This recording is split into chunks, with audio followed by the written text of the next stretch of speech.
Hello दोस्तों, maths enjoy के इस प्लेटफॉर्म पर आप लोगों का फिर से स्वागत है। तो आज हम लोग क्या पढ़ने वाले हैं? Alligation method. जैसा कि आप लोग देख रहे होंगे कि आज हम लोग क्या पढ़ने वाले हैं? Alligation method. जी हाँ, आप लोग सही सुन रहे हैं। आज हम लोग क्या पढ़ने वाले हैं? Alligation method. जैसा आप लोग पहले सुनते आए होंगे एलिगेशन टर्म्स, तो वो वाला एलिगेशन टर्म्स नहीं है मेरे दोस्तों।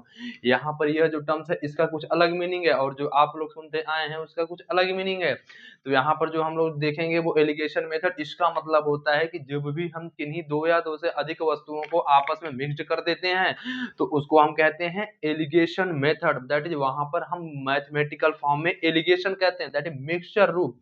तो जैसे मान के चलिए आप लोग देखे होंगे, आप अपने क्लास में जब बैठते होंगे तो वहां पर लड़के और लड़कियां एक साथ बैठते हैं, तो वहां पर क्या एलिगेशन मेथड अप्लाई होगा? जी हाँ, वहां पर एलिगेशन मेथड बिल्कुल अप्लाई होगा मेरे दोस्तों, क्योंकि वहां पर मिक्स्ड रूप है। क्यों? अगर मान लीजिए कहते कि केवल लड़के हैं तो क्या वहां पर एलिगेशन मेथड होगा? नहीं, बिल्कुल वहां पर एलिगेशन मेथड अप्लाई नहीं होने वाला। बट अगर हम वहां पर कह दें कि अगर एक स्कूल में केवल लड़के पढ़ते हैं, लेकिन अगर हम उसमें कह दें कि रिजल्ट आने वाला है और रिजल्ट में हम देखें कि कितने बच्चे पास हुए और कितने बच्चे फेल हुए, तो क्या वहां पर एलिगेशन मेथड अप्लाई होगा? तो जी हाँ, वहां पर एलिगेशन मेथड बिल्कुल अप्लाई होगा। जैसे मान के चलिए किसी कंपनी में कर्मचारी काम कर रहे हैं, किसी का वेतन कम है, किसी का वेतन अधिक है, तो जब भी हम उनसे कंपेयर करेंगे तो क्या वहां पर एलिगेशन मेथड अप्लाई होगा? जी हाँ, वहां पर भी एलिगेशन मेथड अप्लाई होगा। और मान के चलिए जैसे सरकार के अंदर में जो सभी कर्मचारी काम कर रहे हैं, फिर वो चाहे अधिकारी हो, चाहे कर्मचारी हो, चाहे ग्रुप ए लेवल की नौकरी हो, चाहे ग्रुप बी लेवल की नौकरी हो, सरकार के लिए तो है तो कर्मचारी ही। तो क्या वहां पर एलिगेशन मेथड अप्लाई होगा? तो अगर केवल कर्मचारियों के लिए बोला जाएगा तो चूंकि सरकार के अंदर सभी कर्मचारी आते हैं और सरकार को अगर हटा दिया जाए तो वहां पर एलिगेशन मेथड अप्लाई नहीं होगा।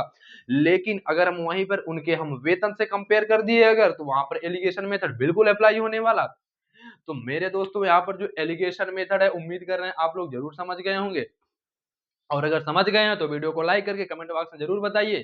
ठीक, और आगे देखते हैं। इसमें एलिगेशन मेथड मतलब होता है मेरे दोस्तों मिक्स्ड फॉर्म। इसका आप लोग नोट्स बना लीजिए, साथ साथ बनाते हुए चलिए। Mixed form.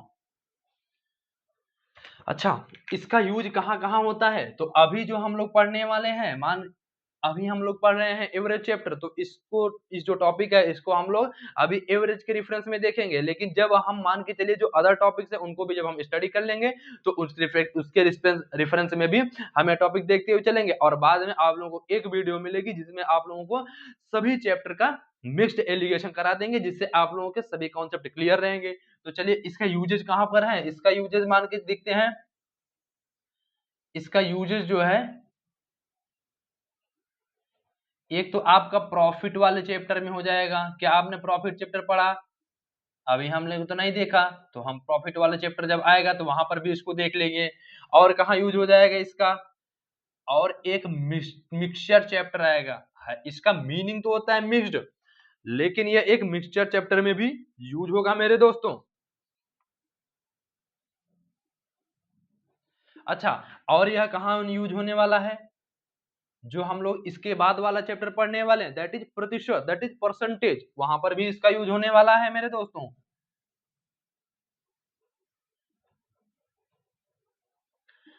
इसका और यूज कहाँ होने वाला है? तो इसका यूज होने वाला है सिंपल इंटरेस्ट में।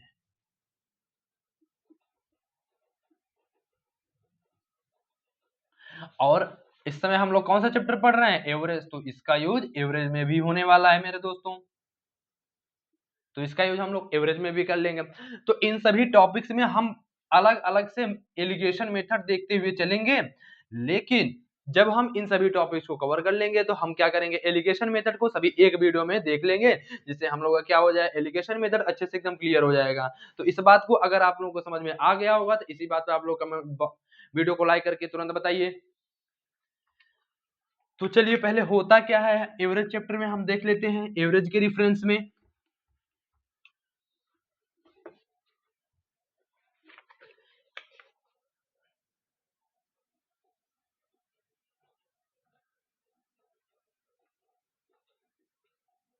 ध्यान से सुनिएगा मेरे दोस्तों, इस बात को अभी आप लोग ध्यान से सुनिए कि पहले व्यक्ति का एवरेज, पहले एक बात बताइए, एवरेज बराबर होता क्या है?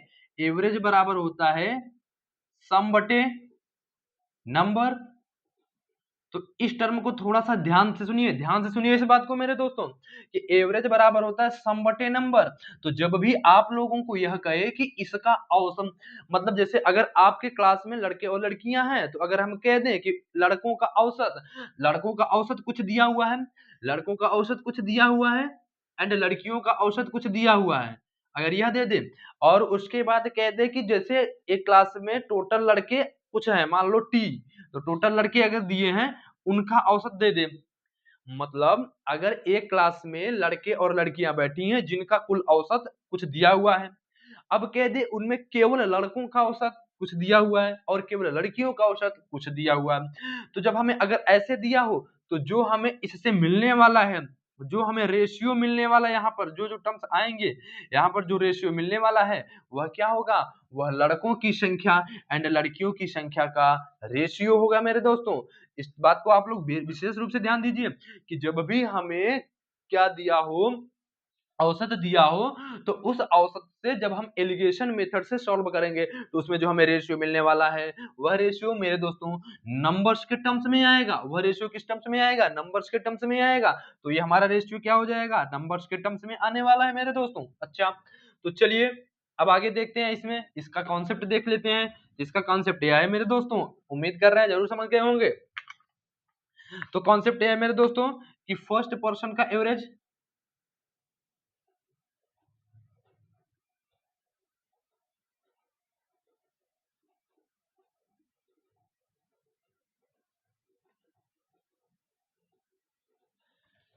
सेकेंड पर्सन का एवरेज,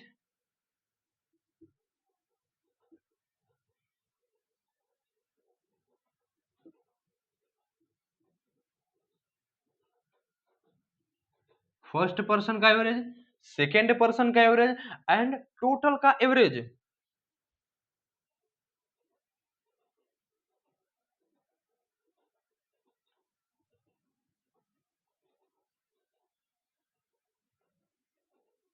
फर्स्ट पर्सन का एवरेज, सेकेंड पर्सन का एवरेज एंड टोटल का एवरेज। अब मेरे दोस्तों इसमें थोड़ा सा आप लोग ध्यान रखिएगा, क्या ध्यान रखना है कि हमेशा इन नंबर्स के बीच डिफरेंस निकालना है, और जो डिफरेंस आएगा मेरे दोस्तों उसको यहां पर नोट करना है। ठीक, अच्छा, क्या निकालना है, डिफरेंस निकालना, सब्ट्रैक्शन नहीं करना है। दैट इज इन दोनों के बीच अंतर निकालना है, घटाना नहीं है। अंतर मतलब डिफरेंस मतलब यह हुआ कि जो भी संख्या बड़ी होगी उस संख्या में से छोटी संख्या को हमेशा घटाएंगे, बड़ी संख्या में छोटी संख्या को घटाएंगे। जब अगर हम ये सब्ट्रैक्शन कर देते तो फिर वो चाहे छोटी हो या बड़ी हो, छोटी से बड़ी या बड़ी से छोटी ही घटाना पड़ेगा। लेकिन डिफरेंस में हमेशा याद रखना कि जब भी हमारा आंसर आएगा वो हमेशा पॉजिटिव होगा, लेकिन सब्ट्रैक्शन में जरूरी नहीं कि हमारा आंसर पॉजिटिव हो या निगेटिव। इस बात को हमेशा ध्यान रखिएगा। तो ठीक है, तो यहाँ पर क्या निकालने वाले हैं हम लोग, डिफरेंस। यहाँ पर हम लोग क्या निकालने वाले हैं, डिफरेंस।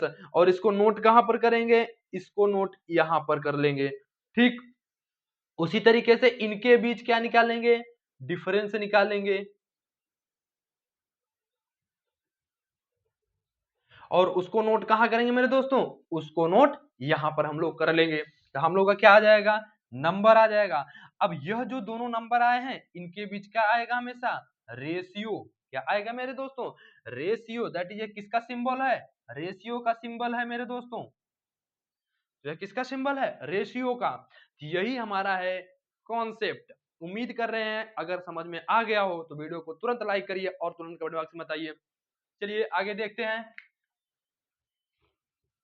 अब इस पर क्वेश्चन क्या आने वाला है, जैसे देखते हैं। क्वेश्चन देखिए मेरे दोस्तों,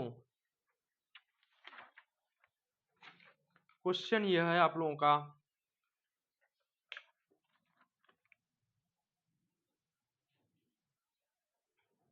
एक कक्षा में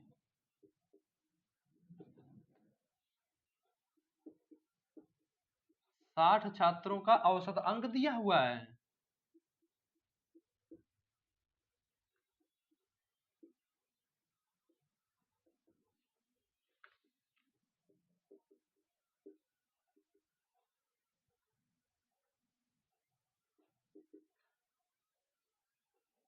उस विषय में लड़के और लड़कियों का भी औसत क्रमशः दे दिया है।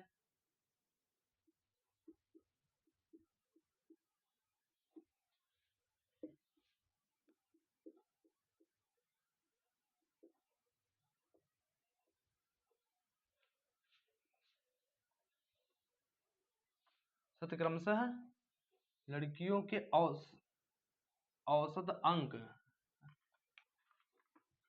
यहां पर लिख लीजिए औसत अंक क्रमशः दे दिया है।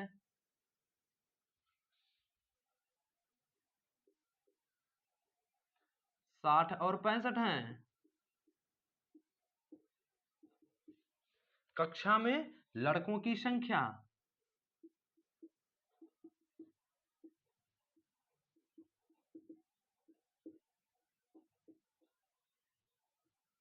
मेरे दोस्तों जो हम लोग देख रहे हैं क्वेश्चन, यह मान के चलिए 1-2 साल पिछले साल पूछा जाने वाला क्वेश्चन है। और यहाँ पर अगर हम लोगों को एलिगेशन मेथड नहीं सॉल्व आएगा तो हम लोगों का यह क्वेश्चन लेंदी हो जाएगा। और अगर एलिगेशन मेथड जिनको समझ में आ गया है उनके लिए यह क्वेश्चन बस कुछ सेकंड का है और वो तुरंत सॉल्व करके इसका आंसर दे देंगे।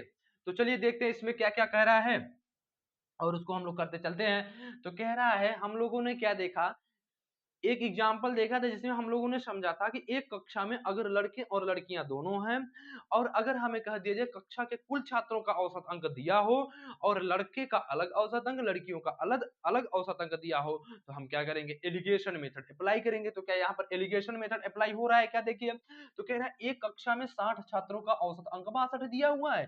तो चलिए यहाँ पर 62 हम लोग लिख लेते हैं। अच्छा, कह रहा है उस विषय में लड़के और लड़कियों का औसत अंक, दैट इज यहाँ पर हो जाएगा बॉयज और यहाँ पर हो गया गर्ल्स। अब कह रहा है कि लड़के और लड़कियों का औसत अंक क्रमशः 60 और 65 है। तो यहाँ पर हम लोग लिख दिए 60 और यहाँ पर लिख दिए 65। तो कह रहा है कक्षा में लड़कों की संख्या, तो तुरंत एलिगेशन मेथड अप्लाई करिए। इनके बीच जो डिफरेंस है, डिफरेंस कितना हो जाएगा, डिफरेंस का सिंबल कितना होता है मेरे दोस्तों, डिफरेंस का सिंबल इस टाइप का होता है। तो डिफरेंस क्या हो जाएगा मेरे दोस्तों, डिफरेंस हो जाएगा इनके बीच क्या आ जाएगा, इन दोनों के बीच डिफरेंस 2 आ जाएगा। क्योंकि डिफरेंस हमेशा क्या होता है मेरे दोस्तों, पॉजिटिव होता है, जबकि हमारा सब्ट्रैक्शन हमेशा निगेटिव भी हो सकता है और पॉजिटिव भी हो सकता है, लेकिन डिफरेंस हमेशा पॉजिटिव होता है। तो इन दोनों के बीच डिफरेंस 2 और इन दोनों के बीच जो डिफरेंस है मेरे दोस्तों कितना है, इन दोनों के बीच डिफरेंस है मेरे दोस्तों 3। अब ये 3 और 2 क्या है, रेशियो में आएंगे, हमेशा 3 और 2 क्या आएंगे, रेशियो में आएंगे। अब हमें लड़के और लड़कियों की ये क्या मिली है, किस चीज का रेशियो मिला है, तो यह हमें संख्या का रेशियो मिला है। तो संख्या का रेशियो दैट इज लड़के और लड़कियों की संख्या का रेशियो 3:2 है। अब कह रहा है कि हमें कक्षा में लड़कों की संख्या ज्ञात करिए। तो लड़कों की संख्या ज्ञात करने का सबसे इजी तरीका क्या है मेरे दोस्तों, तो कक्षा में अगर हमें कह दे लड़कों की संख्या ज्ञात करना है तो हमें करना कुछ नहीं है मेरे दोस्तों, हमें करना यह है कि चूंकि लड़कों का औसत हमें दिया हुआ है, तो लड़कों का औसत अगर हमें दिया हुआ दैट इज 60/3 प्लस 2 इंटू कितना रेशियो दिया हुआ है, 3 दिया हुआ है मेरे दोस्तों। अब हम लोग 3 लिख देंगे और फाइनल आंसर फाइंड कर लेंगे, दैट इज 60/3 प्लस 2 5 इंटू 3, इसको सॉल्व करोगे यह हो जाएगा 12 और 12 इंटू 3 दैट इज 36। तो कितना आंसर हो जाएगा मेरे दोस्तों, ऑप्शन नंबर ए सही हो जाएगा। ऑप्शन नंबर ए, ए मतलब एडमिनिस्ट्रेटिव, ए से एडमिनिस्ट्रेटिव दैट इज 36, अली बाबा। तो हमारा कौन सा ऑप्शन सही हुआ, अली बाबा, ए दैट इज 36 सही हो गया मेरे दोस्तों। अब हम लोग देख लेते हैं इसी पर नेक्स्ट क्वेश्चन क्या है।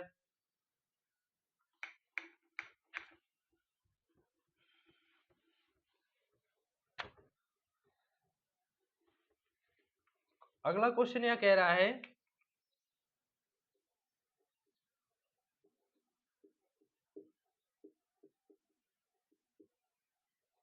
एक परीक्षा में 80 छात्रों द्वारा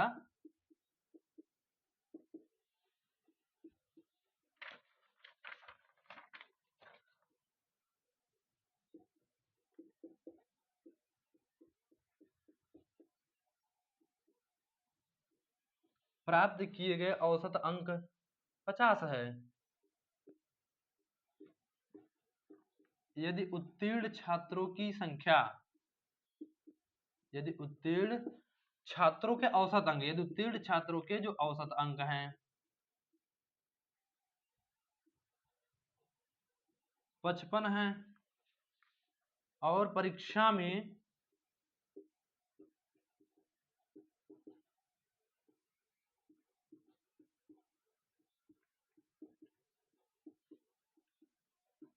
अनुत्तीर्ण होने वाले छात्रों की संख्या, क्वेश्चन को जरूर ध्यान से पढ़िएगा, छात्रों की संख्या 30 है तो परीक्षा में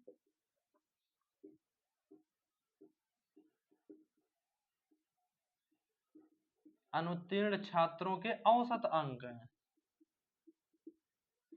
अनुत्तीर्ण छात्रों के औसत अंक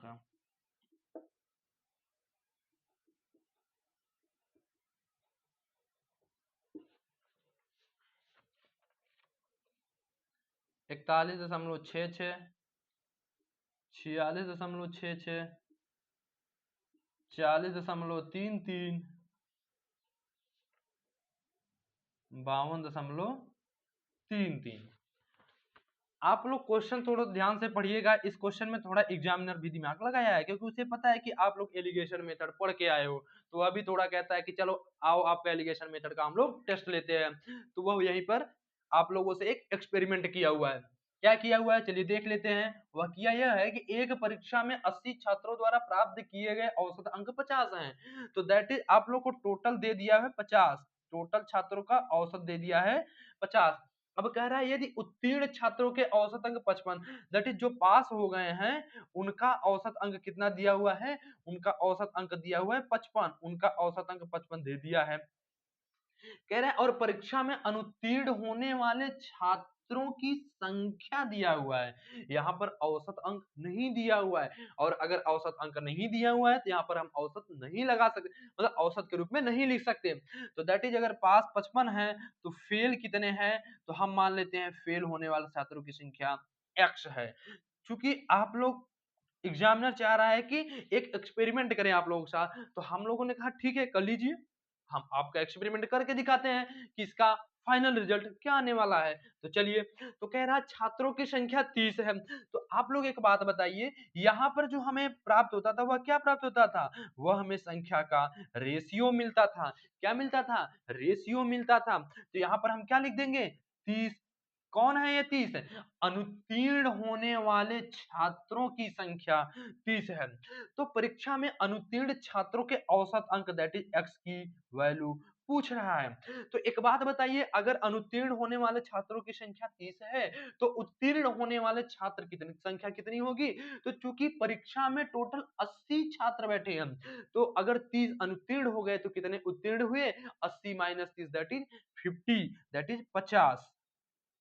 अच्छा, अब इन लोगों के बीच रेशियो कितना हो जाएगा, तो रेशियो हो जाएगा 5:3 का रेशियो हो जाएगा। अच्छा, अब 5:3 का हो गया मेरे दोस्तों, अच्छी बात है। चलिए, अब इसमें हमें x की वैल्यू निकालना है, तो x की वैल्यू कैसे निकलती है, एकदम इजी तरीके में आप लोग समझिएगा। कुछ नहीं करना है, इसको इससे 5 से मल्टीप्लाई और इसको 3 से मल्टीप्लाई एंड डिवाइड बाय क्या करते थे, इन सभी रेशियो का योग कर देते थे। रेशियो हमारा एक तरीके से एक स्टैंडर्ड वैल्यू रिप्रेजेंट करता है कि बस इस चीज में इतने ही नंबर अवेलेबल हैं, दैट इज एक मिनिमम नंबर के तरीके में सबसे छोटी संख्या में सिर्फ इतने ही नंबर अवेलेबल हो सकते हैं, वह इस चीज को रिप्रेजेंट करता है। तो चलिए, अब इसमें यह कह रहा है, और क्या बात यह कह रहा है इसमें कि अब हमें संख्या निकालनी है।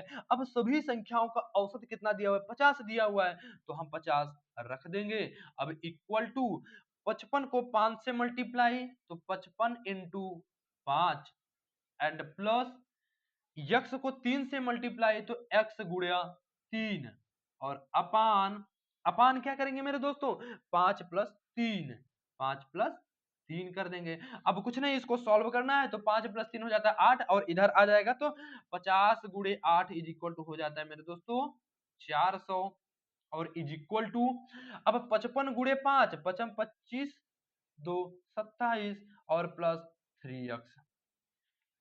तो मेरे दोस्तों अब क्या करेंगे, 400 में 275 सब्ट्रैक्ट करेंगे। तो 400 में 275 अगर हम सब्ट्रैक्ट करेंगे तो कितना आएगा, 10 में से 5 गए 5, 9 में 7 गए 2, 3 में 2 गए 1। और 125 बराबर 3x है। तो 125 बराबर अगर 3x है मेरे दोस्तों, तो अब हम इसकी वैल्यू कैसे निकालते हैं, तो 125 बटे 3 इज इक्वल टू एक्स कर देंगे। तो यही हमारा आंसर हो जाएगा। तो यहाँ से सॉल्व करोगे तो 3 चौके 12 और 3 एक्का 3, 2 जीरो तिछा 18, 41.6।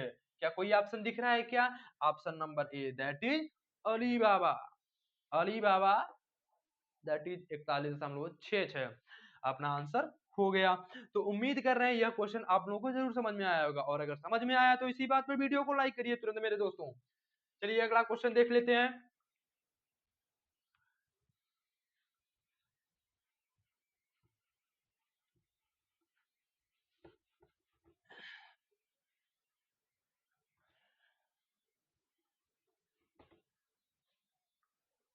अगला क्वेश्चन यह है मेरे दोस्तों, अगला क्वेश्चन शानदार है मेरे दोस्तों।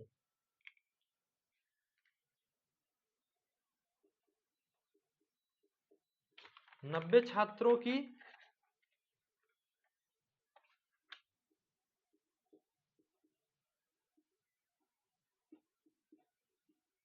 एक कक्षा में 60% लड़कियां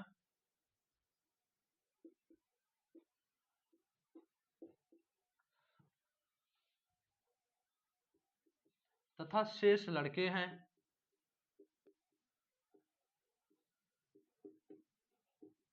60% लड़कियां तथा शेष लड़के हैं।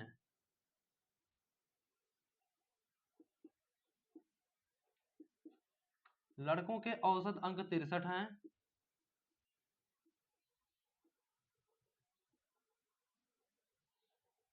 और लड़कियों के 70।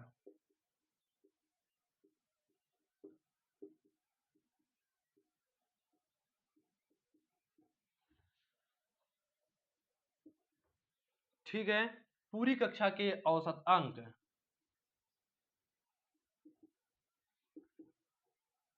तो यहाँ पर ध्यान दे रहे हैं इसमें क्या कह रहा है, इसमें आप लोगों से अब पूरी कक्षा का ही औसत अंक पूछ लिया। तो ये तो आप लोग अभी जो पिछला क्वेश्चन देखे हैं बस उसी पर बेस है। उम्मीद कर रहे हैं आप लोग अपने से एक बार करेंगे और तुरंत इसका आंसर बताएंगे।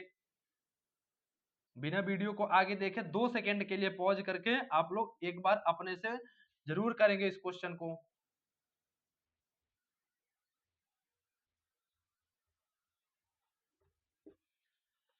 इस क्वेश्चन को आप लोग एक बार वीडियो को पॉज करके, हम उम्मीद कर रहे हैं कि आप लोग जरूर अपने से जरूर सॉल्व करेंगे, है ना? ठीक है, तो चलिए अब इसमें कह रहा है कि 90 छात्रों की एक कक्षा में 60% लड़कियां तथा शेष लड़के हैं।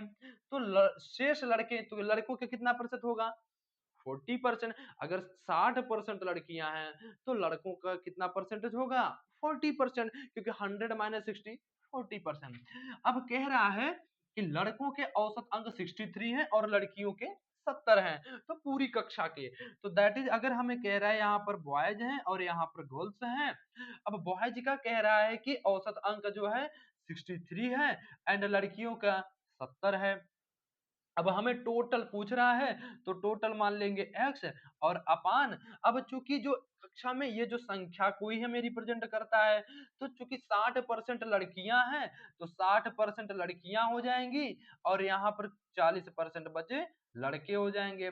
अब चूंकि यह औसत हो एवरेज रेशियो होता है, तो रेशियो निकालने के लिए यह 0 से 0 कैंसिल, 2 3 4 2 3 6, तो दैट इज 2:3 आ जाएगा। अब हम करते क्या थे कि इसको इससे मल्टीप्लाई कर देते थे, इसको इससे मल्टीप्लाई कर देते थे। तो हम करते क्या थे, टोटल औसत x इज इक्वल टू 63 गुणे 2 एंड प्लस 70 गुणे 3 एंड अपान 2 प्लस 3 यही कर देते थे और अपना आंसर निकाल लेते थे। तो यही हमारा हो जाएगा फाइनल आंसर। तो ये हो जाएगा 6 2 1 3 2 1 3 बटे 5, तो हो जाएगा 5 6 30 5 7 35 5 दूनी 10, तो 67.2। कोई ऑप्शन दिख रहा है क्या? Option number D. ठीक, अच्छा, तो ये हमारा आंसर हो गया ऑप्शन नंबर डी। तो उम्मीद कर रहे हैं यह क्वेश्चन भी आप लोगों को जरूर समझ में आया होगा, और अगर समझ में आया तो इसी बात पर तुरंत वीडियो को लाइक करिए मेरे दोस्तों। और अभी हम लोग आगे देखते हैं अगला क्वेश्चन क्या होने वाला है। तो जो अगला क्वेश्चन है वह भी एकदम इजी ही है मेरे दोस्तों।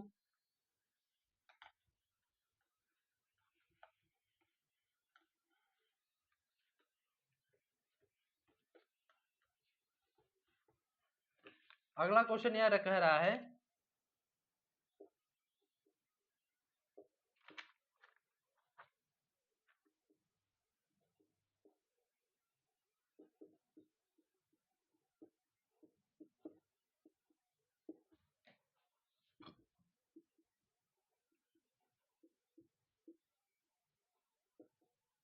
किसी टोकरी में रखे सेबों का औसत 50 केजी है, ठीक। उस टोकरी में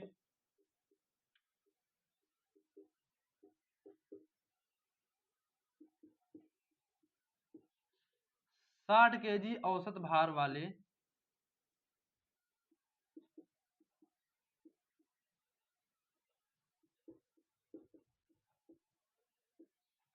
6 और सेब मिलाए जाते हैं।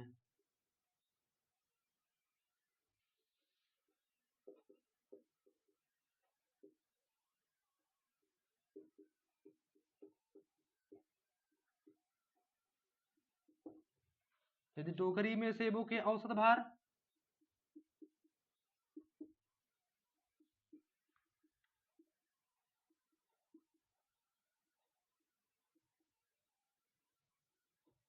5 केजी की वृद्धि होती है,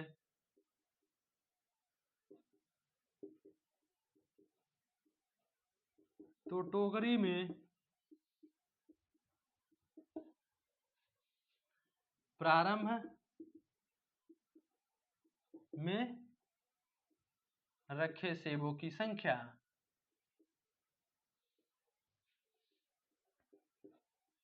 क्या हो सकता है मेरे दोस्तों?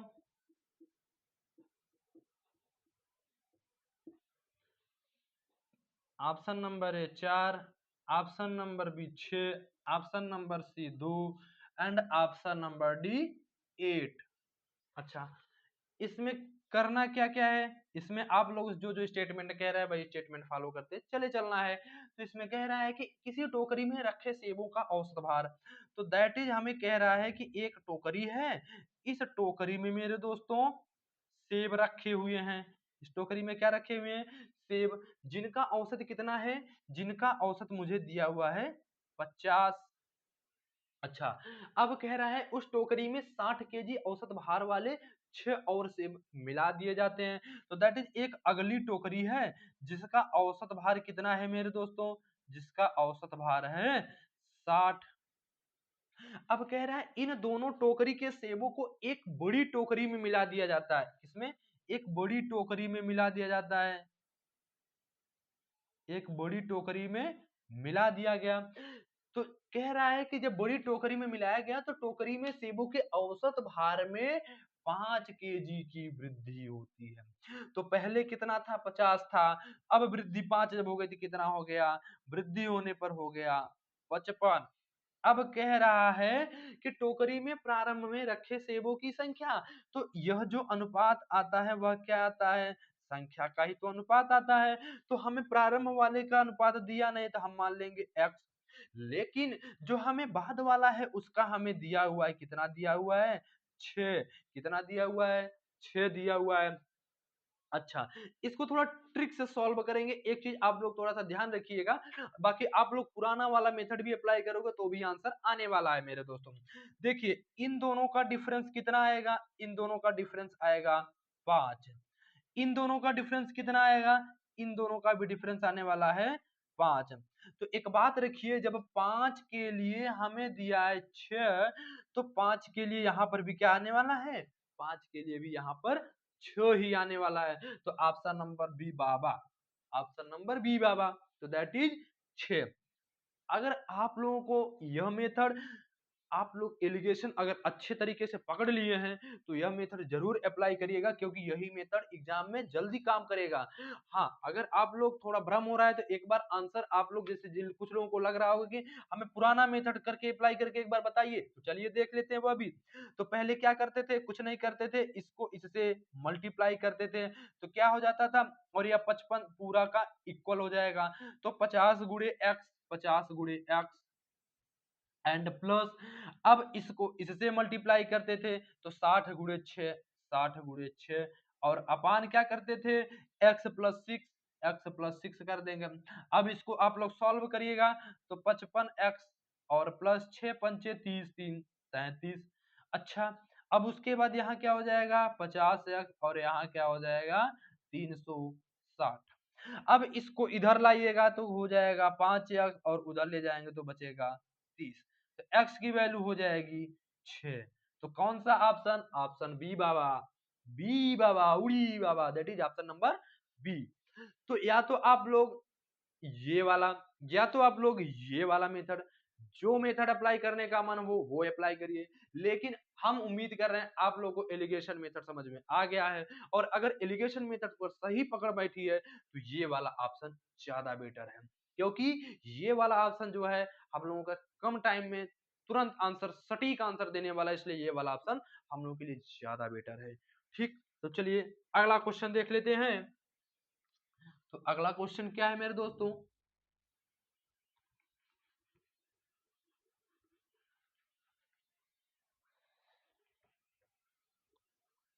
अगला क्वेश्चन थोड़ा सा बड़ा होने वाला है, मतलब स्टेटमेंट में, स्टेटमेंट क्या कह रहा है इसका,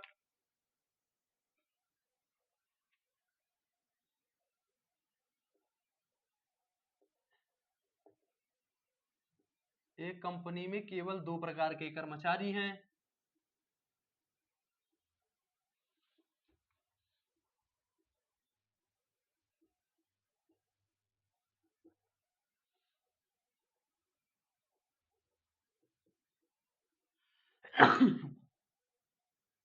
कर्मचारी और अधिकारी।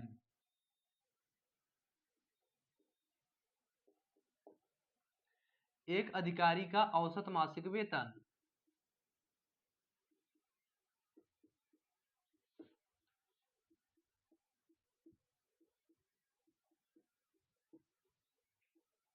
औसत मासिक वेतन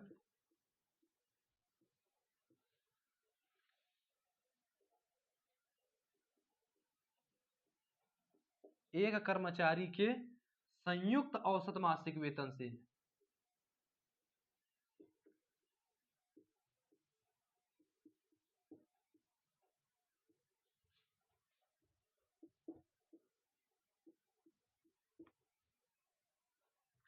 78,000 रुपए अधिक है।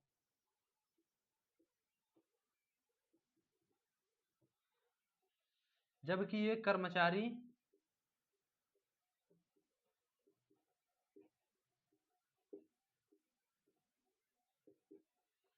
का संयुक्त औसत मासिक वेतन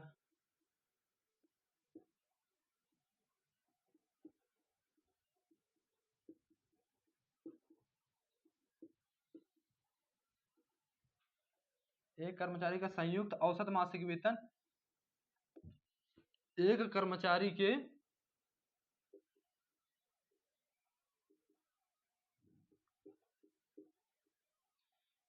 औसत मासिक वेतन से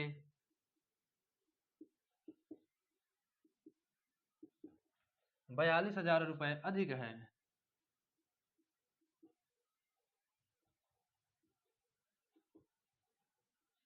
सभी कर्मचारियों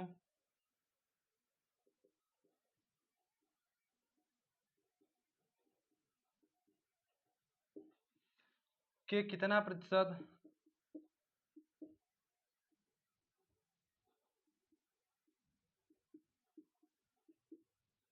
सभी कर्मचारियों के कितना प्रतिशत अधिकारी हैं।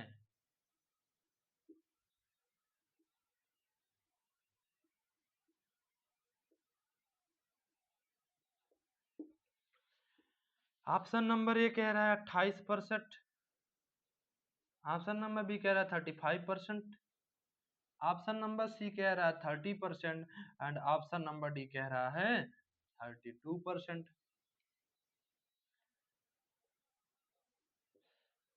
इसमें क्या करना है, क्या इसमें भी कुछ दिख रहा है? यस, हमने आप लोगों से बताया था कि जब भी सरकार के अंदर चाहे ग्रुप ए वाली नौकरी हो चाहे ग्रुप बी वाली नौकरी हो, सरकार के लिए क्या है, वो कर्मचारी ही हैं दोनों लोग। तो जब दोनों लोग कर्मचारी ही हैं तो वही यहाँ पर कह रहा है कि कंपनी में केवल दो प्रकार के कर्मचारी हैं, एक मान लीजिए ग्रुप बी के हैं तो एक ग्रुप ए के हैं तो दोनों सरकार के लिए कर्मचारी ही, लेकिन डिफाइन करता है वो कि ठीक है आप ग्रुप ए के हो, आप ग्रुप बी के हो, लेकिन मेरे लिए आप कर्मचारी हो।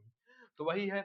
अब एक अधिकारी का औसत मासिक वेतन एक कर्मचारी के संयुक्त औसत मासिक वेतन से 78,000 रुपए अधिक है, जबकि एक कर्मचारी का संयुक्त औसत मासिक वेतन एक कर्मचारी के औसत मासिक वेतन से 42,000 रुपए अधिक है। तो सभी कर्मचारियों के कितना प्रतिशत अधिकारी हैं? तो हम क्या करेंगे, अजम्पशन कर लेंगे, माना कर्मचारी का वेतन कितना हो जाएगा, कर्मचारी का औसत वेतन x हो जाएगा। तो अब याद रखिए कर्मचारी का जब औसत वेतन x हो जाएगा तो यहां पर हो जाएगा कर्मचारी और यहां पर हो जाएगा अधिकारी। हम आप लोगों से एक बात कह रहे हैं कि हमने क्या कहा, कर्मचारी का कितना है, x है। अब कह रहा है कि जो टोटल है दैट इज जितने भी कर्मचारी हैं सभी का औसत मासिक वेतन कितना है, कर्मचारी से 42,000 रुपए अधिक है। कर्मचारी के औसत मासिक वेतन से 42,000 रुपए अधिक है, तो दैट इज एक्स प्लस 42,000 रुपए। लेकिन यह कह रहा है कि अधिकारी का जो मासिक वेतन है, एक अधिकारी का औसत मासिक वेतन एक कर्मचारी के संयुक्त, ये संयुक्त वर्ड याद रखिए, संयुक्त मतलब कर्मचारी भी और अधिकारी दोनों का जो संयुक्त औसत मासिक वेतन है यक्स प्लस 42,000 इससे 78,000 रुपए अधिक है। कह रहा है अधिकारी का औसत मासिक वेतन कर्मचारी के संयुक्त दैट इज एक्स प्लस 42,000 से 78,000 रुपए अधिक है, तो दैट इज एक्स प्लस इसका औसत मासिक वेतन हो जाएगा एक्स प्लस 42,000 एंड इससे 78,000 अधिक है, तो 78,000 हम ऐड कर देंगे इसमें। यही हमारा क्या हो जाएगा, फाइनल एलिगेशन मेथड आप अप्लाई करेंगे। तो एलिगेशन मेथड अप्लाई करने पर हमेशा क्या आता है, हमेशा एलिगेशन मेथड जब अभी हम अप्लाई करते हैं तो वहां पर हमें संख्या ही मिलती है, तो यहाँ पर हमें संख्या का, वो भी संख्या का क्या मिलता है, रेशियो मिलता है, तो हम निकाल लेंगे। तो इन दोनों के बीच डिफरेंस निकालेंगे तो क्या आएगा मेरे दोस्तों, इन दोनों के बीच जब हम डिफरेंस निकालेंगे, डिफरेंस सॉरी इन दोनों के बीच जब हम डिफरेंस निकालेंगे तो क्या आएगा, 42,000 आएगा। भाई अगर हम कह दें x प्लस 42,000 माइनस एक्स कर दे तो x से x कैंसिल, तो बचा क्या, 42,000, तो वही 42,000 बचा। यहाँ पर हमें x के कोई मतलब नहीं है, बस x एक रिप्रेजेंटेटिव वैल्यू दिखा रहा है जिससे हमें क्वेश्चन सॉल्व करने में इजी हो जाए। अब उसी तरीके से इसको, इस टर्म को, इन टर्म को इससे हम सब्ट्रैक्ट करेंगे तो कितना आएगा मेरे दोस्तों, 78,000, कितना आएगा, 78,000 आ जाएगा। अब इन दोनों का यह रेशियो मिलता है, तो रेशियो निकाल लीजिए, जीरो, 3 जीरो यहाँ से, 3 जीरो यहाँ से उड़ गया। अब यह 6 से 42 और 13 छके 78, तो 13 रेशियो 7 का रेशियो मिला, 13 रेशियो 7 का रेशियो मिला। अब आप लोगों से कह रहा है अधिकारी की संख्या का प्रतिशत बताइए, तो चूंकि हमें संख्या का रेशियो मिल गया है तो प्रतिशत तो इजी तरीके से निकलता है। तो कैसे निकलेगा, यहां पर देख लेते हैं। देखिए अधिकारी की संख्या का प्रतिशत इज इक्वल टू, क्या करते हैं, अधिकारी की कितनी संख्या है, अजम्पशन कर लेते हैं, रेशियो मिनिमम कहते हैं स्टैंडर्ड वैल्यू है, तो वही हम मान लेते हैं, मानते हैं 7 और अपान 13 प्लस 7 कुल संख्या और गुणे 100 कर देंगे तो हमारा आंसर आ जाएगा। तो दैट इज 7/20 गुणे 100 करोगे, इसको सॉल्व करोगे तो 20 पंचे 100, 5 सते 35। तो कितना आंसर दिख रहा है बाबा, दैट इज पूरी बाबा, ऑप्शन नंबर बी सही, 35%। ठीक, अब हम लोग देख लेते हैं नेक्स्ट क्वेश्चन। नेक्स्ट क्वेश्चन क्या कह रहा है, और इस टॉपिक का लास्ट क्वेश्चन है, और उम्मीद कर रहे हैं यह कॉन्सेप्ट आप लोगों को पूरी तरीके से अच्छे से समझ में आ गया होगा।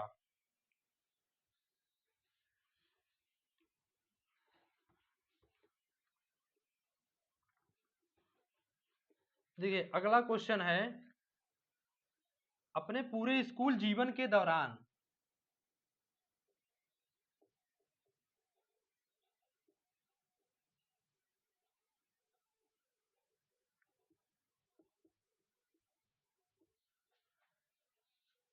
विज्ञान और गणित में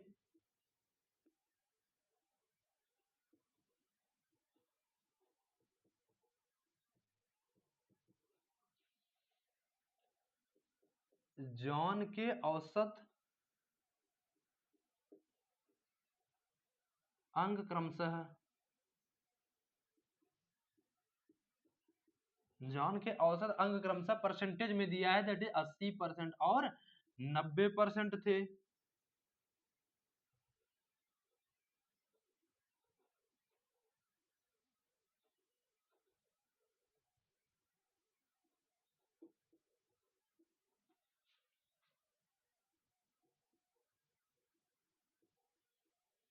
यदि विज्ञान और गणित में उसके संयुक्त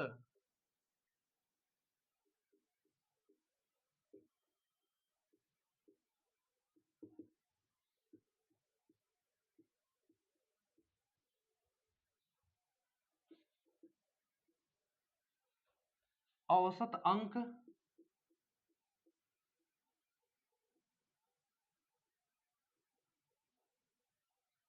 84% थे,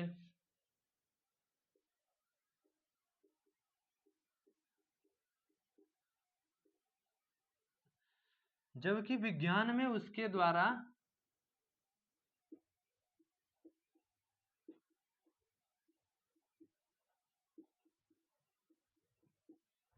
प्राप्त कुल अंक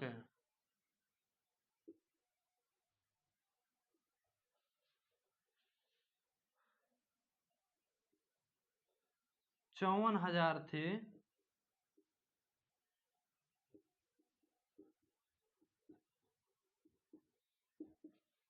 तो जान के गणित में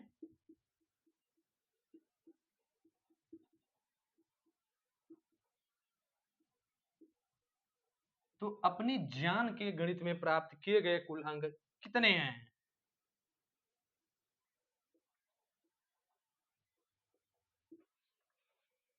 ऑप्शन नंबर ए कह रहा है 90,000, ऑप्शन नंबर ए कह रहा है 81,000, ऑप्शन नंबर सी कह रहा है 36,000, ऑप्शन नंबर डी कह रहा है 60,000।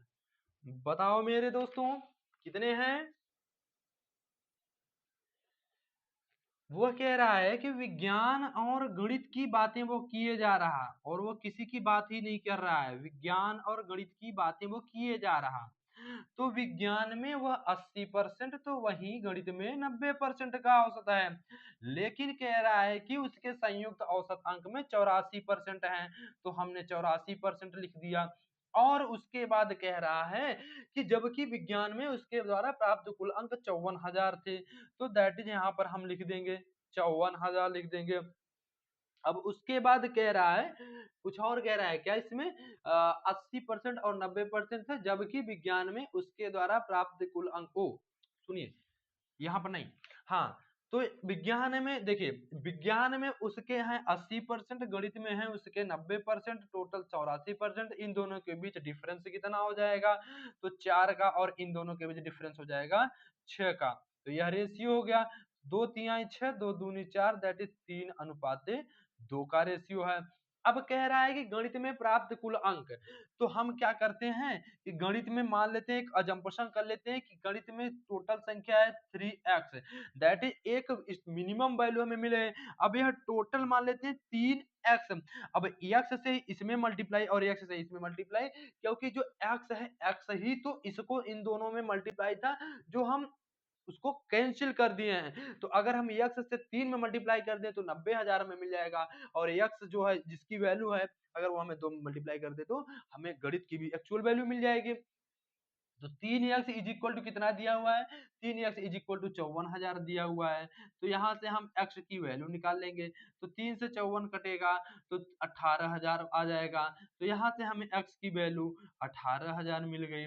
तो अगर हमें कह दे कि गणित में प्राप्त कुल अंक, तो गणित में हमें कुल कितने मिलेंगे वह हमें निकालना हो, तो हम उसको मल्टीप्लाई करेंगे किससे, 2 से। तो दैट इज 2 गुणे 18,000, हमें मिलेगा ऑप्शन 36,000। ऑप्शन नंबर देखिए, option C, that is Chintu बेटा। Option number C, that is Chintu बेटा। तो ये हम लोग का आज का कॉन्सेप्ट कंप्लीट हुआ। तो उम्मीद कर रहे हैं आप लोग एलिगेशन मेथड जरूर समझ गए होंगे, और अगर एलिगेशन मेथड आप लोगों को समझ में आया होगा तो वीडियो को तुरंत लाइक करिए मेरे दोस्तों, और अपने दोस्तों को भी बताइए कि अगर एलिगेशन मेथड का easy version, easy to easy version, that is simple तरीके से पढ़ना हो तो इस वीडियो को उनके पास भेज दीजिए, जिससे उनका भी इस कॉन्सेप्ट भी क्लियर हो जाए। तो अब हम मिलते हैं, नेक्स्ट चैप्टर पढ़ेंगे प्रतिशत अगले लेक्चर में। आज के लिए बस इतना ही दोस्तों, जय हिंद जय भारत।